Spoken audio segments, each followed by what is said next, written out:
Master minds commerce చదవాలనుకునే 10th inter విద్యార్థుల తొలి ఎంపిక.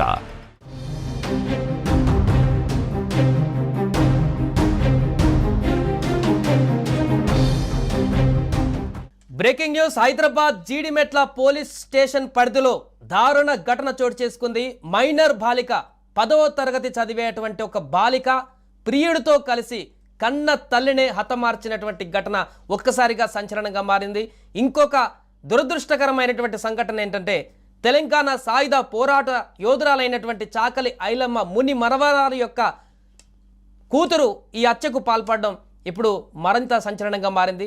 ఈ నేపథ్యంలో అసలు ఏం జరిగింది, ఈ హత్యకు గల కారణాలేంటి, మైనర్ బాలిక 10వ తరగతి చదివేటువంటి బాలిక తన తల్లిని హత్య చేయడానికి గల కారణాలేంటి, పూర్తి వివరాలు తెలుసుకుందాం. మా ప్రతినిధి ప్రేమ్ జీడిమెట్ల ఎన్ఎల్బి కాలనీలో ఆ ఇంటి దగ్గర నుంచి లైవ్లో సిద్ధంగా ఉన్నారు. ఎస్ ప్రేమ్, హత్యకు సంబంధించిన వివరాలేంటి, ఎందుకు హత్య చేయాల్సి వచ్చింది, ఎవరెవరు చేశారు, ఎంతమంది హత్యలో పాల్గొన్నారు? రైట్ సాయి, ప్రస్తుతం మనం జీడిమెట్ల పిఎస్ పరిధిలో ఉన్న ఎన్ఎల్బి కాలనీలో ఉన్నాం. ఇక్కడే ఈరోజు చాకలి ఐలమ్మ ముని మనవరాలు అంజలి ఘోరమైన హత్యకు గురైంది. అయితే హత్య ఎవరి చేతిలోనే కాదు, స్వయానా తన చిన్న కూతురు అంటే 10వ తరగతి చదువుతున్న చిన్న కూతురు చేతిలోనే దారుణమైన హత్యకు గురైంది. అయితే నిజానికి ఇది విచారకరమైన సంఘటనలా లేదంటే దుర్మార్గమైన సంఘటన అర్థం కాని పరిస్థితి. ఎందుకంటే 10వ తరగతి చదువుతున్న ఆ పాప తన బాయ్ ఫ్రెండ్ కోసం, తన లవర్ కోసం ఈ యొక్క హత్య చేసినట్లుగా తెలుస్తుంది. ఒకసారి వాళ్ళ పాత ఇంట్లో ఒకసారి రెంట్కున్న తను ఒకసారి మనతో ఉన్నారు, మాట్లాడే ప్రయత్నం చేద్దాం. అమ్మ చెప్పండి, మీరు గతంలో మీ ఇంట్లోనే కిరాయికున్నట్లు తెలుస్తుంది, ఎలా ఉండేది వాళ్ళు? ఎలా ఉండేదంటే ఇక వాళ్ళు తల్లి పిల్లలు ఏమైనా కొట్లాడుతూనే ఉండేది. ఆమె పొద్దున్న లేస్తే తయారైపోయేది, పిల్లలు ఇంట్లో స్కూల్ పోతే పోదు, లేకపోతే లేదు. ఇక వచ్చేసి అది చేసి ఇది చేసిన పిల్లలు వస్తుండే తింటుండే. ఎన్ని సంవత్సరాలు ఉందమ్మా మీ ఇంట్లో? 2 సంవత్సరాలు ఉంది. 2 సంవత్సరాలు. ఏం పని చేస్తుండే? ఇక రాజకీయంలో తిరుగుతుండే. రాజకీయంలో తిరుగుతుండే. ఏం పని చేసి పాట లేదు, రాజకీయంలో తిరుగుతుండే. ఇక ఎవరన్నా ఏమన్నా ఇంతకు మాట్లాడుకొని అంతకు మాట్లాడుకొని ఇది ఇప్పిస్తా, అది ఇప్పిస్తా, ఇది చేస్తా, అది చేస్తా, 10 మందిని నింబడేసుకున్న ఆడవాళ్ళు నింబడేసుకొని 60,000కు 70,000కు ఇట్లా మాట్లాడుకొని అంటే ఉద్యోగాలు పెట్టిస్తామని కాదు. ఇప్పుడు మాకు జాగ రాలేదనుకో, మా జాగ గురించి వచ్చింది మాకు జాగ రాలే, ఏం రాలేదు. 60,000 తిన్నది మాట్లాడు, 60,000 తిన్నది. మా ఇంట్లో కిరాయికుండే, మా ఇంట్లో కిరాయికుండే 60,000 తిన్నది. మరి అంజలి వాళ్ళ పిల్లలు ఎట్లుండేది? పిల్లలు బాగానే ఉన్నారు, పిల్లలది ఏం తప్పలేదు. ఈమె చేసిన లెక్కలకే పిల్లలు ఖరాబ్ అయిపోయింది. అంతేనా? అంతే. జనరల్ గా మాట్లాడడం వల్ల ఎలా ఉండేది మీతో? అసలు మాతోటి మంచిగానే ఉన్నట్టే ఉండేది, మంచిగానే ఉన్నట్టు ఉండేదని. ఆమె మాటలు చూస్తేనే మాకు ఒక్కతే ఉండదా? హస్బెండ్ ఏమన్నా ఉండేదమ్మా? హస్బెండ్ లేరు, ఏం లేరు. ఇప్పుడు ఎంత ఆయన చచ్చిపోయినాక ఎవరు లేరు. అంటే ఇద్దరుండ్రా? భర్త ఆయన చచ్చిపోయాడు, చచ్చిపోయినాక మళ్ళీ ఇంకో ఆయన తెచ్చుకున్నాక ఆయన కొన్ని రోజులు రాలేదు. రాకపోతే మేము కూడా మీ ఆయన లేదు కదా, మేము కిరాయికి ఇవ్వాలి, నువ్వు ఒక నెట్టుంటే పిల్లలు పెట్టుకున్నాను నేను అన్నా. అంటే వస్తాడు ఆంటీ, వస్తాడు, ఊరికి పోయింది, వస్తాడని చెప్పింది. చెప్పినాక 2 నెలల దాకా చూసినాక 2 నెలలు పిలిపించి ఉంచుకున్నాన్ని. ఉంచుకొని ఇక వాడిని మాటలు ఇక కొట్టింది కూడా ఇంట్లో. అవునా? మొగడిని. ఆడు మొగడు ఆడాడు, సిగ్గు లేదురా, శరం లేదురా, ఇవన్నీ మాటలు అన్ని తిట్టుడు. వాడు వద్దు, ఒకళ్ళ ఇంట్లో ఉన్నప్పుడు మంచిగా ఉండాలి, ఇట్లా మాట్లాడకే అని కూడా చెప్పిండాడు. సత్యసరిగా పోయిండు కానీ ఇది కాక మొత్తం అహంకారం లేదు, మంచిది కాదు ఇది.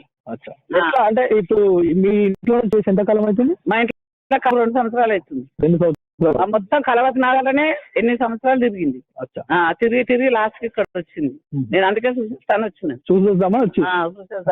ఓకే సాయి, నిజంగా ఇక్కడ ఉన్న వాళ్ళు కూడా చెప్తున్నారు వీళ్ళ ఇంట్లోనే, అంటే ఇప్పుడు మనతో మాట్లాడిన తన ఇంట్లోనే ఒక 2 సంవత్సరాలు కిరాయికుండి బయటకు వచ్చిందంట. ప్రస్తుతం అయితే ఎన్ఎల్బి కాలనీలో వాళ్ళ ఇంటి దగ్గరే ఉన్నాం. మార్నింగ్ ఏదైతే అంజలి హత్యకు గురైందో, ఘోరమైన హత్యకు గురైన ఆ స్పాట్ లోనే మనం ఉన్నాం. ఒకసారి లోపలికి వెళ్ళి మీకు విజువల్స్ చూపించే ప్రయత్నం చేస్తా. ఒకసారి ఇదే ఇల్లు, తను ఇప్పుడు దాదాపు ఈ పక్కన వాళ్ళు అద్దెకున్నటువంటి ఇల్లా లేకుంటే ఇది సొంత ఇల్లా?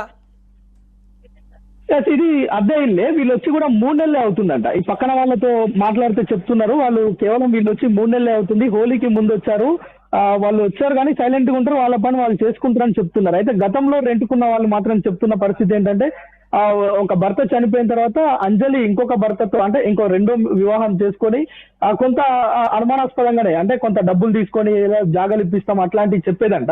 సో అయితే ఆ విషయాన్ని కనుక మనం పక్కన పెడితే, అంజలికి సంబంధించి ఇప్పుడు మృతి చెందిన అంజలి విషయాన్ని కనుక పక్కన పెడితే, సరే తను ఒక కళాకారిణిగా తను రాణిస్తుంది, చాకలి ఐలమ్మ ముని మనవరాలుగా మనకు తెలుస్తుంది. అయితే నిజానికి వీళ్ళు నల్గొండ జిల్లా నుంచి ఇక్కడికి వలస వచ్చినట్లుగా మనకు తెలుస్తుంది. ముఖ్యంగా ఈమెకు ఎవరైతే ఇప్పుడు మృతి చెందిన అంజలి ఉందో తనకు 2 కూతుర్లు. ఇప్పుడు పెద్దమ్మాయి తేజశ్రీ, ఆ అమ్మాయి 10వ తరగతి చదువుతున్నది. ఆ అమ్మాయి నల్గొండకు సంబంధించిన ఒక అబ్బాయితో ప్రేమలో ఉంది. శివ అనే ఒక అబ్బాయితోటి, ఆ పగిళ్ళ శివ అనే అబ్బాయితో ప్రేమలో ఉంది. అయితే తల్లి అనేక సార్లు గత 6 నెలలుగా తను ఇన్స్టాగ్రామ్ లో పరిచయమై అప్పటి నుంచి కూడా చాటింగ్ చేయడం, వీడియో కాల్స్ మాట్లాడడం, పిచ్చి పిచ్చి మాటలు మాట్లాడడం తోటి తను ఆ కూతుర్ని కొంత మందలించే ప్రయత్నం చేసింది. అంటే నువ్వు 10వ తరగతికే ఆ లవ్ ప్రేమ పేరుతోటి ఏంటిదంతా అని చెప్పి గట్టిగా మందలించిన నేపథ్యంలోనే తను శివతో కొద్ది రోజులు బయటికి వెళ్ళినట్టుగా, అంటే ఒక 3 రోజుల క్రితమే తను ఇంటికి వచ్చినట్లుగా మనకు పోలీసులు చెప్తున్న పరిస్థితి. ఎందుకంటే ఒక వారం రోజులు బయట శివతో బయటికి వెళ్ళినట్లుగా మనకు తెలుస్తుంది. అయితే ఆ తర్వాత తల్లిని చంపేందుకే తేజశ్రీ తన ప్రియుడు అదేవిధంగా శివతో పాటు తన సోదరుడు యశ్వంత్ ముగ్గురు కలిసి పథకం ప్రకారమే ఇంటికి వచ్చినట్లు తెలుస్తుంది. మనము ఇదే ఇంటి దగ్గర ఉన్నాం ప్రస్తుతం. ఈ ఇంటికి సంబంధించి విజువల్స్ కూడా మీరు చూడొచ్చు. ఏదైతే తెల్లవారుజామున ఈరోజు ఉదయం పూజ చేసుకుంటున్న సమయంలో ఒక్కసారిగా ఎవరైతే తేజస్వి ఉన్నారో, అంజలికి సంబంధించిన పెద్ద కూతురు 10వ తరగతి చదువుతున్న అమ్మాయి హత్యకు పాల్పడిన అమ్మాయి వెనక నుంచి వచ్చి చీరతో గట్టిగా మెడను గట్టిగా పట్టుకోవడంతో శివ తలతోటి రాడ్ తోటి తలపైన మోదీ హత్య చేసే ప్రయత్నం చేసిండ్రు. అయితే పక్కన ఉన్న తన సోదరుడు యశ్వంత్ కూడా కత్తితో విచక్షణ రహితంగా దాడి చేసినట్లు, పీక కోసేసినట్లుగా మనకు పోలీసులు అయితే చెప్తున్నారు.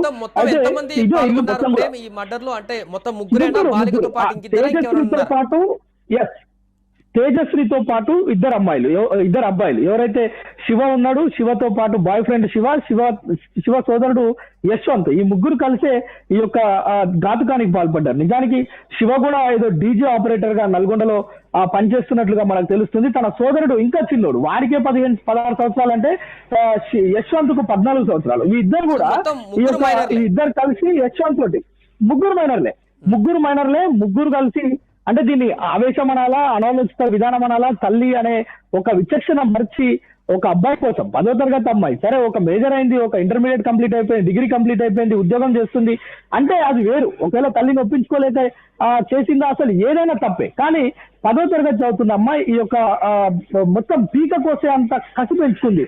కేవలం శివతో మాట్లాడొద్దు, ఈ లవ్ ఈ ప్రేమ వ్యవహారం చేయొద్దు అని చెప్పి మందలించడం, తిట్టడంతోనే మనం చూస్తున్నాం. ఇప్పుడే ప్రేమిస్తుంది అని లేకుంటే చాటింగ్లు చేస్తున్నాను ఎవరైనా మందలిస్తే వారు ఆత్మహత్యలు చేసుకున్న ఘటనలు చూసాం. కానీ ఇలాంటి చిన్నపిల్లలు హత్యలు చేసిన ఘటన మాత్రం ఇప్పుడే మనం చూస్తున్నాం. అంటే ఇది ప్రేమ వ్యవహారానికి సంబంధించిన ఒక్క కోణమే ఉందా, ఇంకా వేరే వివాదాలు ఏమైనా ఉన్నాయా ఆ తల్లికి ఆమెకి? వేరే వివాదాలు ఏమి లేవు. కాకపోతే వాళ్ళు తన తండ్రి చనిపోయిన తర్వాత తనే కళాకారిణిగా వివిధ స్టేజెస్ మీద పర్ఫామ్ చేస్తూ తన కుటుంబాన్ని తాకుతుంది. సో ఈ క్రమంలోనే పిల్లల్ని చదివిస్తుంది. వాళ్ళు 10వ తరగతి ఈ అమ్మాయికి సంబంధించిన చెల్లె కూడా ఉంది. తను అయితే మొత్తం కూడా తను ఏదైతే కష్టపడి ఇంటికి వచ్చే సమయానికి ఏదైనా వంట చేయకపోతే కొంత తిడుతుంది అప్పుడప్పుడు అని చెప్పి గతంలో రెంట్కున్న ఆ పెద్దావిడ ఇప్పుడే మనతో మాట్లాడడం చూస్తున్నాం. అయితే వంట చేయకపోతేనో ఇంట్లో పని చేయకపోతేనో తిడుతుంది తప్ప ఇందులో వేరే మరో కోణం ఏం లేదు. కేవలం శివతో మాట్లాడొద్దు అని చెప్పి ఏదైతే హెచ్చరించిందో, శివతో మాట్లాడొద్దు, తనతో చాటింగ్ చేయొద్దు, ఈ ప్రేమ వ్యవహారం. అయితే మనకు స్థానికులు కూడా, అంటే పోలీసులు చెప్పిన సమాచారం మేరకు తనతో మాట్లాడిన తర్వాత వచ్చిన క్లారిటీ ఏంటంటే, ఇప్పటికీ అనేక సార్లు తేజశ్రీ తన తల్లి అంజలితోటి శివతో నాకు పెళ్లి చేయని చెప్పి 4-5 సార్లు గొడవపడి కొట్లాడిన సందర్భాలు కూడా ఉన్నాయని మనకు పోలీసులు అయితే చెప్తున్నారు. అయితే నిజానికి ఇంత చిన్న వయసులో పెళ్ళేంటి, నువ్వు కొద్ది రోజులు చదువుకోవాలి అని చెప్పి తను మందలించిన నేపథ్యంలోనే ఎట్టి పరిస్థితుల్లో తనను చంపేయాలనే ఒక నిర్ధారణకు వచ్చి ఒక పక్కా స్కెచ్ వేయటమే కాకుండా ఎవరైతే శివ ఉన్నాడో డీజే ఆపరేటర్ గా నల్గొండలో పనిచేసే పగిళ్ళ శివ, అతని సోదరుడు యశ్వంత్,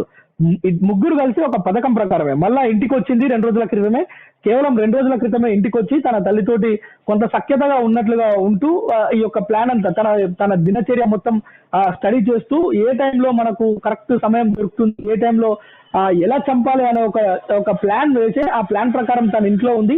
ఎవరైతే ఇద్దరు మైనర్ బాలురు ఉన్నారో వాళ్ళిద్దరు కూడా బయట ప్లాన్ ప్రకారమే బయట ఉన్నారు. వాళ్ళు ఎప్పుడెప్పుడు ఎదురు చూస్తున్న క్రమంలోనే ప్రస్తుతం వీరందరూ పోలీసుల అదుపులో ఉన్నట్టుగా తెలుస్తుంది. ప్రాథమిక దర్యాప్తులు ఏమన్నా ఇన్ఫర్మేషన్ ఇస్తున్నారా పోలీసులు? హత్యకు గల ప్రధాన కారణాలు వారేమన్నా చెప్పినట్టుగా?